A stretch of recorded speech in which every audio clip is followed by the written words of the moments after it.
안녕하세요. 저 됐나?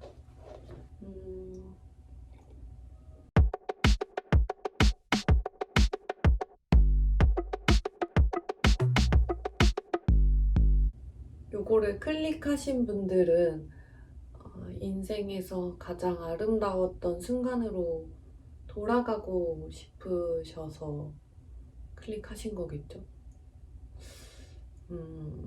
제가 이 얘기를 하고 싶은 거는 제가 그런 시기를 조금 오래 보냈거든요. 그래서 좋은 시기를 지나오고 약간의 슬럼프에 빠져 있을 때 나 자신에게 도움이 된 방법이 뭐가 있었나를 좀 얘기해드리고 싶어서 오늘 카메라를 켜봤어요. 찡. 저는 어릴 때부터 뭘 기록을 하고 간직하고 이런 것들을 되게 좋아하는 사람이에요. 그래서 중학교 때 그 모든 기록들 중에서 가장 저 자신에게 도움이 된 기록은 일기장이에요. 싱거운 그 답일 수도 있는데 일기장을 돌아보는 것이 가장 아름다웠던 시절로 돌아가게 하는 데 도움을 많이 줬어요. 사진이나 잡지나 책이나 이런 것들은 좀 다 정말로 좋았던 순간들을 기록을 해놨다고 생각을 해요. 보니까 그렇더라고요. 그래서 그런 것들은 조금 단순하게 저를 위로해주는 것 같아요. 나 이렇게 멋진 순간이 있었구나. 이런 기사를 쓸 수 있는, 아니면 이런 원고를 쓸 수 있는, 이렇게 웃을 수 있는 순간들이 나한테 있었구나 정도의 이제 감상으로 위로를 해준다면 일기를 쓰는 것은 은밀한 행위여서 그런 내 안에 있는 내면을 이제 담아놓는 행동이었다고 생각을 해요. 그래서인지 어떤 웃고 있는 사진 속의 내가, 그리고 뭐 멋있는 이야기를 하는 내가 아니라 오늘 얼마나 힘들었는지, 내가 얼마나 상처를 받았는지, 그리고 또 그 과정에서 어떤 생각을 했는지, 뭘 실패했는데 앞으로 어떻게 나아갔으면 좋겠는지, 아니면 너무 울적한데 그 울적함을 얼만큼 해결하지 못하고 잠이 들었는지, 뭐 이런 것들에 대한 솔직한 이야기들을 보면서 좀 여러 마음이 들었던 것 같아요. 그 어떤 좋았던 순간에 가장 밀접하게 가서 닿게 되는 그 행동이었고요. 사진이나 이런 걸 볼 때보다 훨씬 더 그때 순간에 가까이 가 닿을 수 있었던 것 같아요. 일기장 속에 나는 나잖아요. 그 내용을 아무도 빼앗아갈 수가 없는 거예요. 나만 간직할 수 있고 내가 기억하고 있고, 그래서 어떤 나 외의 세상에 돌아가는 뭐 내 일, 관계, 막 여러 가지 어떤 사건, 사고들 속에서 혼란스러울 때 그 일기를 보면 그거를 공감하고 이해할 수 있는 사람이 나밖에 없기 때문에 오롯이 나한테 좀 집중할 수 있는 시간을 주고 그 일기를 읽으면서 막 호들갑을 떨고 싶어도 얘랑 나만 알 수 있는 이야기인 거예요. 얘랑 나의 건 거예요. 과거의 나와 지금의 나만이 공유할 수 있는 거. 그래서 좀 차분히 어떤 서로의 것들을 나눌 수 있고, 그래서 그런 순간들이 도움이 많이 돼서 분명 막 10대 때, 20대 때 그 제 자신이 일기를 쓸 때 지금의 저를 위해서 쓰지 않았을 것 같거든요. 그냥 그 일기 쓰는 게 좋았던 거예요, 저는. 그래서 막 써놓고 막 뭐 하고 했는데 그렇게 해놓은 의도하지 않았던 어떤 자연스러운 순간들이 나를 구해주는 날들이 있구나, 이거에 좀 감동을 했던 것 같아요. 그래서 지금은 좀 힘든 시기니까 의식해서 또 일기를 써보자. 그때 나한테 힘을 받아서 또 써놓고 또 40대, 50대의 어떤 내가 지금의 나를 기억하게 해주자. 그때도 어떤 또 다른 아픔들이 오고 슬픔들이 올 텐데 지금의 내가 분명 그때 나한테를 도움을 줄 수 있겠다 이런 생각도 들고, 일기를 저도 오래 열심히 쓰고 싶고 누군가들도 이걸 보고 같이 일기를 써나가면서 서로 도움이 되었으면 좋겠다는 생각도 했고, 제가 최근에 어떤 책을 읽다가 이런 이야기를 발견을 했어요. 독일의 철학자 게오르크 지엘이라는 사람이 한 말인데요. 글로 적는다는 것은 모든 비밀 유지와는 반대되는 특성을 지닌다. 이거는 서간집 두 사람의 편지를 담은 책의 서문에 써있던 말인데, 여기에서 저는 갑자기 일기장을 생각하게 됐었는데, 사람들은 비밀이 유지된다고 생각하고 일기를 쓰는 것 같아요. 저도 항상 그래왔고. 그래서 여기에서 되게 여러 감정이 일기장에 녹아있다고 생각이 드는 게, 아주 어릴 때 엄마나 동생이 제 일기장을 훔쳐봤다고 느껴지는 순간이 있었어요. 나만 알고 있는 건데 저 엄마가 어떻게 알고 있지? 분명 내 일기장을 훔쳐봤다 해서 막 자물쇠를 잠그고 침대 밑에 숨겨놓고 별의별 방법을 쓰면서 일기장을 숨겨놓곤 했었는데, 그렇게 일기장을 들키고 싶지 않은 마음과 동시에 내가 잘못했을 때 있잖아요. 그거를 말로 하기 쑥스러울 때도 일기장에 써놨던 것 같아요. 그럴 때는 좀 잘 보이는 곳에 일기장을 올려놨던 것 같기도 하고, 저는 고등학생 때 기숙사에 살았거든요. 근데 그때도 일기장에 얽힌 기억들이 있어요. 분명 내가 내 도서관에 일기장을 여기다가 올려놓고 갔던 것 같은데 여기에 일기장이 있을 때, 일기장이라는 게 되게 오묘하더라고요. 그래서 뭐 그런 일기의 습성 같은 것들도 흥미롭고, 그래서 나를 위해 쓴다고 생각하지만 사실 그게 아닐 수도 있다. 그리고 저는 그 아닐 수도 있다라는 어떤 지점을 이용해 봤는데요. 작년이었는지 재작년이었는지 엄마 아빠한테 그 새 노트를 선물해 드렸어요. 그리고 거기에 일기를 써달라. 그래서 왜 일기를 갑자기 쓰라고 하냐.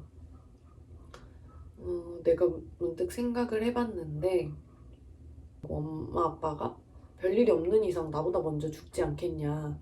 그때 내가 어떤 기억으로 살아갈 수 있을까를 좀 생각을 해봤는데, 우리가 대면에서 나눈 이야기들도 좋지만 내가 모르는 순간에 자신들의 감정을, 생각을 적어놓은 거를 나중에 읽고 싶다. 그게 나의 유산으로 물려지면 좋겠다. 그러니 유산을 준비해달라. 이렇게 말하면서 일기장을 선물해드렸어요. 그걸 생각하게 된 것은 아빠가 그 병원에서 생활을 오래 하셨는데 그때 병중 일기를 쓰셨어요. 근데 제가 우연히 그걸 읽다가 엄청 이상한 감정들을 느꼈었어요.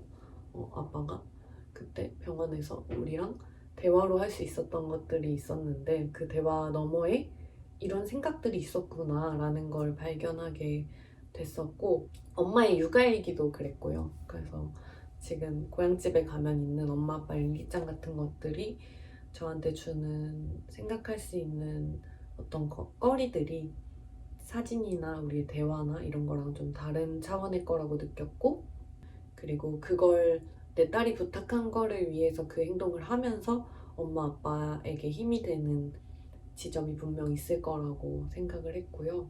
그래서 연인이나 친구들이랑도 교환일기 이런 거를 좀 적극 해보는 편이에요. 그 상대방이 굉장히 귀찮아하는 기억들이 많은데, 그래도 이걸 써봐라. 우리가 헤어져 있는 동안 뭐 카톡이나 전화하지 말고 집에 가서 그 일기를 써서 일주일에 한 번 만날 때 주고받자라던가 뭐 그런 도전들을 좀 해보는 편이고, 지금 내가 갖고 있는 어떤 편리한 도구들에서 벗어나서 그런 지점들을 만들어 놓는 것이 재밌다. 그런 것들이 있고, 그래서 지금 이야기를 생각보다 제가 많이 풀어서 지금부터는 제 일기장을 소개해드리겠습니다.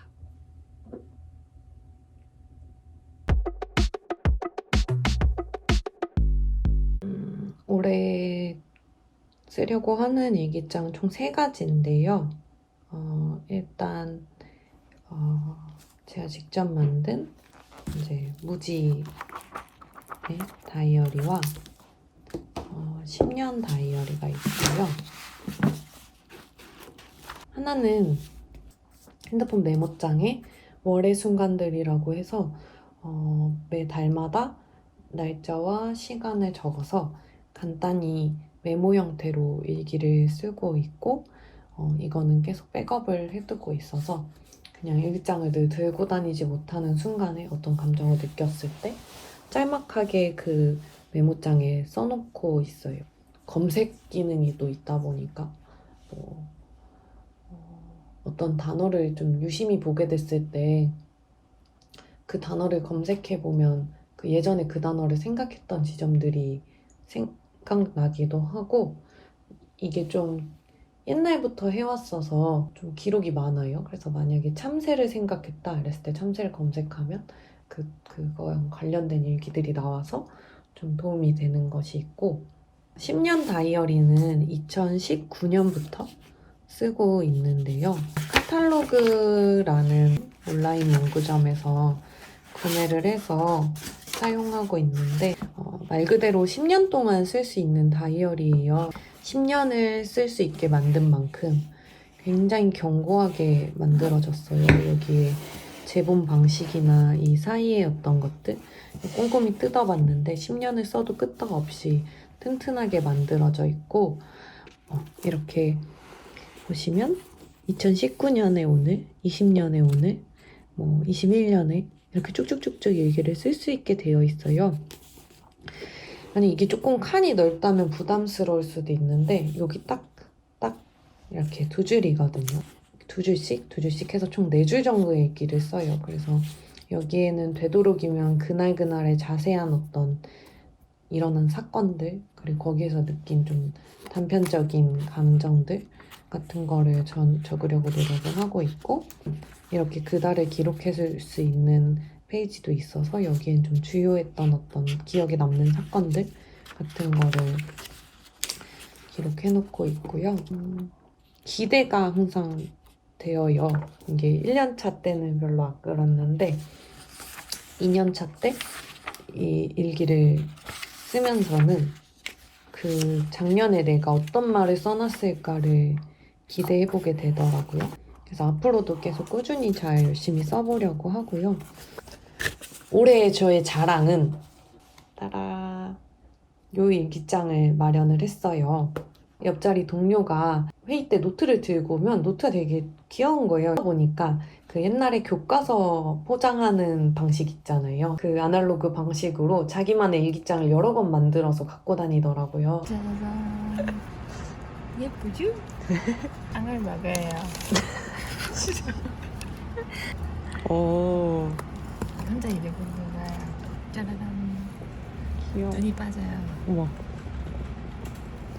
뒷면은요? 오, 따라란. 성스러운 느낌. 홀리.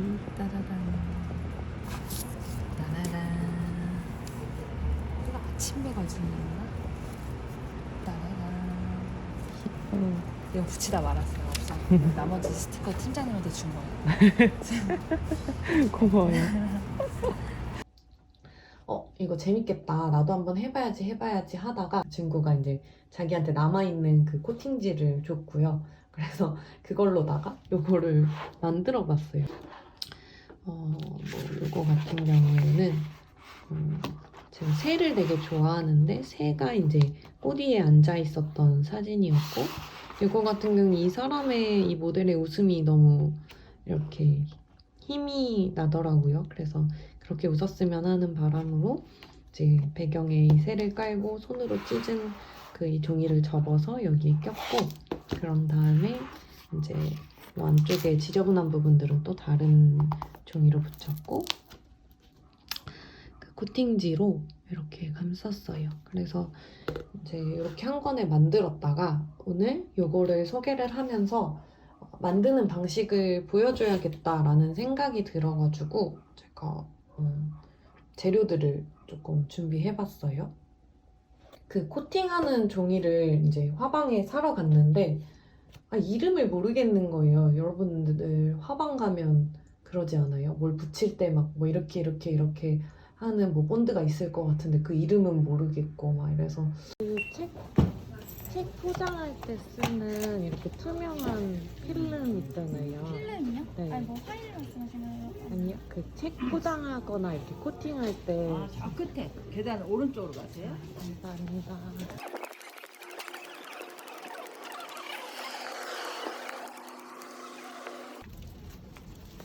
안녕하세요. 그 책 포장할 때 네? 이렇게 책 겉에 포장할 포장할 때. 스피늘이요? 네. 스피늘 두 개 지금 칠수있는데 그- 아까 많이 그 스티커 형태로 돼 있는 그러면은 투명 시트 집으셔야 될 것 같아요. 그건 어디 있어요?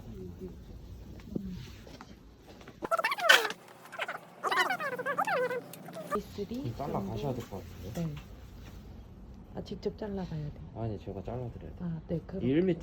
1m에 2,300원인가? 잘라드려요? 근데 갖고 있는 거 중에는 이렇게 뭔가 종이처럼 잘려 있는 게 있었는데 그건 없나요? 잘려져 있는 건 2층 올라가셔야 돼요.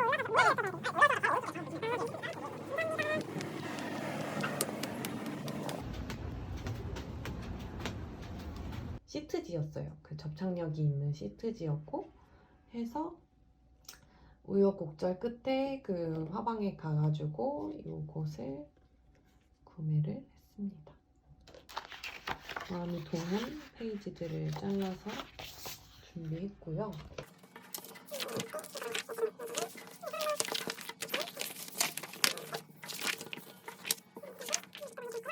그것들로 이거 예전에 선물 받았던 다이어리인데 이거를 한번 포장해 놓은 것을 보여드리려고 해요.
해서 나만의 방식으로 여러 가지 일기장을 만들어 볼 수 있을 것 같아요. 그래서 오늘은 이렇게 일기장 소개해드리는 것까지 하고 끝내고 다음에는 좀 더 재미있고 더 뻔뻔해진 모습으로 돌아오겠습니다. 안녕.